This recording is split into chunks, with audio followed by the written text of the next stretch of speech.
భరద్వాజ్ గారు, ఈరోజు పుష్ప 2 చూసాం మనం. రిలీజ్ అయింది వరల్డ్ వైడ్గా. 3 సంవత్సరాల కష్టం, 3 సంవత్సరాల ఎదురుచూపులు ప్రేక్షకులు. ఎలా అనిపించింది? ఆడియన్స్ రెస్పాన్స్ ఎలా ఉంది బయట? మీకు ఎలా అనిపించింది? అంటే థియేటర్లో ఫ్యాన్స్కి పునకాలు తెప్పించాడు. అంటే బన్నీ ఫ్యాన్స్ కాదు ఆర్మీ అన్నాడు ఆయన.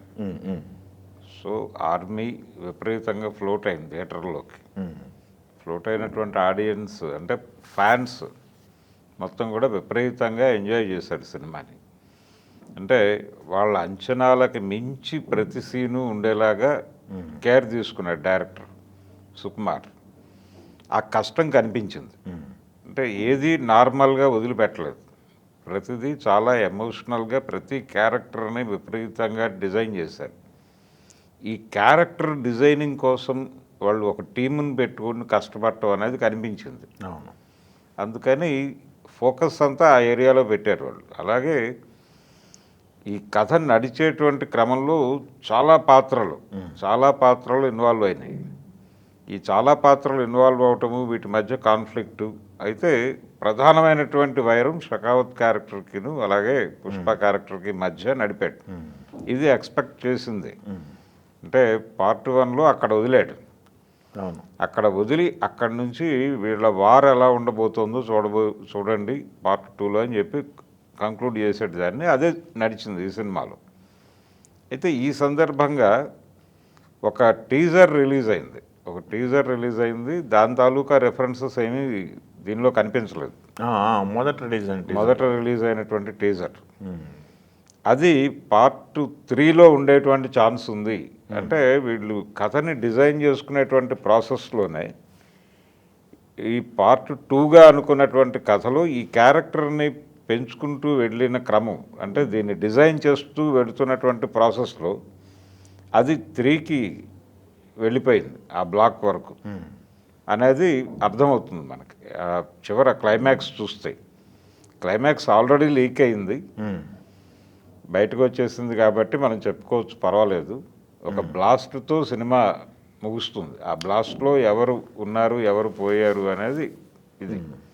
అలాగే ఇందులో ఎవరు ఉన్నారు, నెక్స్ట్ పార్ట్ 3లో ఎవరి మధ్య యుద్ధం జరగబోతోంది అనే దానికి సంబంధించి రకరకాల లీడ్స్ వదిలి ఒక ఇంట్రెస్టింగ్, అంటే దీనిలో ఈ భాగాలుగా తీసేటప్పుడు ఏంటంటే ప్రతి భాగం నుంచి అవతల భాగానికి ప్రేక్షకుల్ని ట్రావెల్ చేయించడానికి ఒక ఇంట్రెస్టింగ్ లింక్ వదలాలి. దాని మీద ప్రతి సినిమా విషయంలోనూ ప్రతి డైరెక్టర్ కష్టపడుతున్నాడు. ఈయన కూడా కష్టపడి ఒక ఇంట్రెస్టింగ్ లీడ్ అయితే వదిలేడు. సినిమాని ఇన్ టోటల్ మాట్లాడుకోవటం కన్నా కూడా బ్లాక్స్గా మాట్లాడుకోవటమే బెటరు. ప్రతి బ్లాక్ చాలా అద్భుతంగా తీశారు, విపరీతంగా కష్టపడ్డారు. టెక్నికల్ టీము కష్టపడింది, ప్రొడక్షన్ వాల్యూస్ ఉన్నాయి. అల్లు అర్జున్ టోటల్గా తన ఏం చేయగలడు ఆ క్యారెక్టర్కే చేశాడు, అంతకు మించి చేశాడు నిజానికి. అంటే పుష్పరాజ్ అనేటువంటి క్యారెక్టర్ నుంచి అతను ఇప్పట్లో బయటకు వస్తాడా అనిపించి ఆ ఫ్యాన్స్కే భయం వేసే లెవెల్లో ఉన్నాడు. అంతగా ఆ ఇన్వాల్వ్ అయిపోయి చేశాడు ఆ క్యారెక్టర్లో. అంతేగా అల్లు అర్జున్ కనపట్ల, పుష్పరాజే కనపడ్డాడు. పుష్పరాజే కనిపించాడు, అల్లు అర్జున్ లేడు అసలు. దాంతో ఏంటంటే ఇప్పుడు నెక్స్ట్ ఇంకో సినిమా అతను చేస్తే ఇంకో కథతో అది కోరుకుంటున్నారు ఇప్పుడు జనాలు, ఆయన ఫ్యాన్స్ కోరుకుంటున్నారు. ఇంకొక క్యారెక్టర్లో ఇమ్మీడియట్గా చూడాలి బన్నీని అని ఫ్యాన్స్లో ఆ రకమైనటువంటి అభిప్రాయం కలిగించేలాగా ఆ క్యారెక్టర్లో ఇన్వాల్వ్ అయిపోయాడు. అది ఒక అద్భుతం. అయితే ఇందులో చెప్పుకోవాల్సింది అటువైపు అదర్ సైడ్ ఫహద్ ఫాజల్ తను ఎంత చేయగలడో అంత చేశాడు ఆ క్యారెక్టర్కి. తనలో చాలా వేరియేషన్స్ పలుకుతాయి. యాజ్ ఎ యాక్టర్ అతను గతంలో చేసినటువంటి ప్రతి పాత్ర ఈ పాత్రకి తర్వాత పాత్రకి చాలా ఒక భిన్నమైనటువంటి వాతావరణం ఉండేలాగా డిజైన్ చేసుకునేవాడు అతను. ఇందులో ప్రతి సన్నివేశంలోనూ వేరియేషన్ ఉండేలాగా ప్లాన్ చేశారు ఆ క్యారెక్టర్లో. అంటే ఎంటర్టైనింగ్ విలని చూపించాడు, క్రూయల్ విలని చూపించాడు, క్రూడ్ విలని చూపించాడు. ఇలా విలన్లో ఉండేటువంటి అన్ని షేడ్స్ని ఆయన ఈ తెర మీద ఆవిష్కరించేటువంటి ప్రయత్నం చేశాడు. ఆ క్యారెక్టర్ ఒకటి విపరీతంగా జనాలకి పట్టింది. తర్వాత మనకి మంగళం సీను ఈ క్యారెక్టర్లు అన్నీ ఉన్నాయి పార్ట్ 1 నుంచి వచ్చినటువంటి క్యారెక్టర్స్. అవును. తర్వాత ఇందులో ప్రధానంగా జరిగింది ఏంటంటే మీకు పార్ట్ 1లో ఆ లవ్ ట్రాక్ ఉండటం వలన ఒక రిలాక్సేషన్లో పెడుతుంది సినిమా. ఒక రిలాక్స్డ్ మూడ్ నుంచి సడన్గా ఒక హైప్కి మొదలైపోతుంది. ఇక్కడ టోటల్ ఎమోషనల్ డ్రామానే, ప్రతి బ్లాకు ఎమోషనల్ డ్రామాగానే నడుస్తుంది. అలాగే కుటుంబానికి సంబంధించిన పుష్ప ఫ్యామిలీ సన్నివేశాలు కూడా అదే ఎమోషన్లో నడిపాడు, ఎక్కడా తగ్గలేదు. వాళ్ళిద్దరి మధ్య నడిచేటువంటి అంటే భార్యాభర్తల మధ్య నడిచేటువంటి సన్నివేశాలు కూడా అంతే అదే హై డోసేజ్ ఎమోషన్లో నడిపాడు. దాంతో ఆడియన్స్ ఫస్ట్ హాఫ్ చూసి బయటకు వచ్చినటువంటి ప్రేక్షకులు అయితే విపరీతంగా థ్రిల్ అయిపోయారు. సెకండ్ హాఫ్లో చాలా బ్లాక్స్ అంటే పర్టికులర్గా ఆయన డిజైన్ చేసుకున్నాడు. అలాగా గంగమ్మ జాతర ఎపిసోడ్ టోటల్గా సెకండ్ హాఫ్కు పెట్టుకున్నాడు. అది దాని మీద ఆల్రెడీ చాలా భారీ అంచనాలు ఉన్నాయి బయట. ఈ అంచనాలని మించి చేశారు అక్కడ. అందులో ఆయన సుకుమార్ డిజైనింగ్ కంటే కూడా అల్లు అర్జున్ ఆ గెటప్లోకి వెళ్ళిపోయి చేసినటువంటి పెర్ఫార్మెన్స్ తను విపరీతంగా స్టడీ చేశాడు. ఎలా ఉంటారు వాళ్ళు అంటే ఆ దీనిలో ఉన్నప్పుడు ఒక రకంగా దేవి అవతారం అంటారు, లేకపోతే దానికి చాలా పేర్లు ఉన్నాయి. అవును. దానిలో ఉండేవాళ్ళు ఏ ఎమోషన్లో ఉంటారో ఆ ఎమోషన్ని పూర్తిగా తెర మీద ఆవిష్కరించాడు తను. బన్నీ మనకి దసరాకి అలా కడతారు, ప్రభలు కట్టుట ఇలాంటి మాటలు చాలా వాడతారు. ఆ ప్రభలు కట్టినప్పుడు ఒక విపరీతమైనటువంటి ఎమోషన్లో ఉంటారు వాళ్ళు. ఆ ఎమోషన్ని ఇన్ టోటల్ స్టడీ చేశాడు తను. స్టడీ చేసి దాన్ని అక్కడ ప్రొజెక్ట్ చేశాడు. అది విపరీతంగా జనాలని కనెక్ట్ అయింది. చాలా ఎమోషనలైజ్ అయ్యారు జనాలు. అలాగే యాక్షన్ ఎపిసోడ్స్ అన్నీ కూడా చాలా బాగా డిజైన్ చేశారు. ప్రతి క్యారెక్టర్ మీద విపరీతమైన శ్రద్ధ పెట్టి దాని రూపం ఎలా ఉండాలి, ఎక్స్ప్రెషన్ ఎలా ఉండాలి, ప్రతిదీ విపరీతమైన కేర్ తీసుకున్నాడు తను. టోటల్గా డైరెక్షన్ టీం మొత్తం ఆ పనిలో ఉంది. అవును. ప్రతి క్యారెక్టర్ విషయంలోనూ కనిపించింది. అలా వచ్చి ఇలా వెళ్ళిపోయే పాత్రను కూడా వాళ్ళు అంత ఈజీగా వదిలిపెట్టలేదు.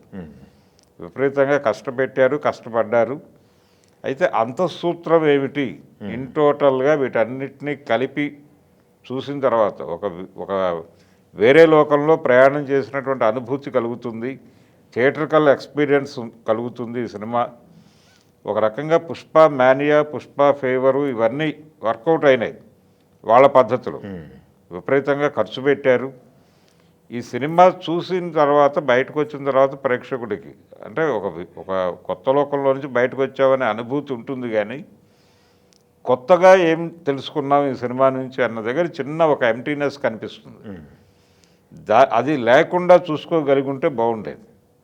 ఇంకొంచెం అంటే అతని శ్రమంతా కూడా దీని మీద వెళ్ళిపోయింది టోటల్గా. ఈ ఫోకస్ అంతా ఇక్కడ పెట్టడం వలన సబ్జెక్ట్లోకి ఆయన అంటే పొలిటికల్ డ్రామా ఉంది దీనిలో. రెండోది ఒక చిన్న బ్లాక్ మీద నడుస్తుంది కథ. ఒక చిన్న పొలిటికల్ అంశంతో జోడించి అంటే ఈగో క్లాషే అవును సినిమా అంతా. ఈగో క్లాషు ఒక కింది నుంచి వచ్చినటువంటి ఒక మనిషి రకరకాల వివక్షలకి గురై ఆ వివక్షతలో నుంచి తన్ని తాను ఎలా పెంచుకుంటూ వెళ్ళాడు అనేది. ఇది స్మగ్లరా మరొకట అనేది కాదు అక్కడ. దీనికి సంబంధించిన రకరకాల రెఫరెన్సులు కనిపిస్తాయి మనకు చరిత్రలో. అవును. దీవార్ లాంటి సినిమా ఉంది అంతా, అందులో కూడా కూలీనే. కూలీ నుంచి ఒక స్మగ్లర్గా ఎలా ఎదిగాడు అనేదే కథ దీవార్లో కూడా.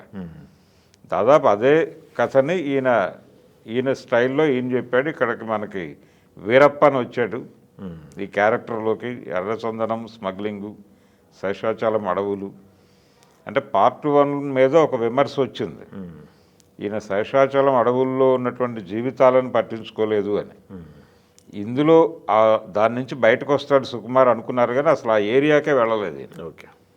టోటల్గా అవాయిడ్ చేసి ఇది పుష్పరాజ్ జీవితం అనేటువంటిది మాత్రమే ఒక క్యాన్వాస్గా తీసుకున్నాడు. పుష్పరాజ్ జీవితం పుష్పరాజ్ యాంగిల్ నుంచి చూపించారు. పుష్పరాజ్ యాంగిల్ పుష్పరాజ్ జీవితానికి కన్ఫైన్ అవడంతో ఇతర విషయాలు ఇవి కూడా చర్చలోకి రాలేదు. బట్ రేంజ్ ఏంటి అనేది, ఈ సినిమా రేంజ్ అనేది ఎప్పుడు అంచనా వేయచ్చు అంటారు మనం? ఇంకొక 2-3 రోజులు పడుతుంది డెఫినెట్గా. అంటే థియేటర్కల్గా వాళ్ళు విపరీతమైన బిజినెస్ చేశారు. 1060 అనేది ఒక ఫిగర్ బయటకు వచ్చింది. అంటే కనీసం 1500 దాటితే తప్ప వాళ్ళు కొంచెం అంటే సాటిస్ఫై అయి బయటకు రాలేని పరిస్థితి బయర్స్. కాబట్టి ఇది 15 ఖచ్చితంగా రీచ్ అవ్వాలి. వాళ్ళ టార్గెట్ 2000 crores.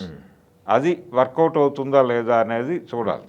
చూద్దాం. ఓపెనింగ్స్ అయితే భారీగా వచ్చినాయి. ఓపెనింగ్స్ విపరీతంగా ఉన్నాయి. అంటే weekend టికెట్ హైప్ చేశారు. ఈ టికెట్ హైప్ చేయటం అనేది కూడా ఎక్కడ దాని ఇంపాక్ట్ కనిపించలేదు.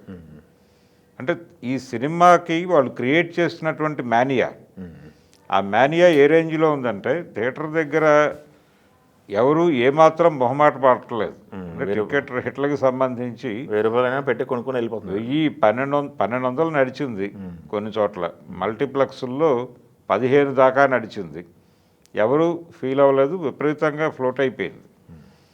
సో ఆ మేనియా వర్కౌట్ అయింది. ఓపెనింగ్స్ బాగా ఉన్నాయి. జనరల్గా ఇలాంటి ఈ రేంజ్ హైప్ క్రియేట్ చేయటం, ఆ ఎక్స్పెక్టేషన్స్ లోపలికి వెళ్ళటం థియేటర్లో, ఆ ఎక్స్పెక్టేషన్స్ రీచ్ చేయటం అనేది అంత మామూలు వ్యవహారం కాదు. పైగా ఈ స్థాయిలో ఉన్నటువంటి ఎక్స్పెక్టేషన్స్ని మ్యాచ్ చేయటం డైరెక్టర్కి చాలా కష్టం. ఆ కష్టంలో అక్కడక్కడ కొన్ని ఇబ్బందులు పడ్డాడు అతను. అవి అంత మేరకే. ఆ ఎక్స్పెక్టేషన్స్ని పెంచినటువంటి వ్యవహారంలో నడిచినటువంటి లోపాలుగా మాత్రమే చూద్దాం దాన్ని.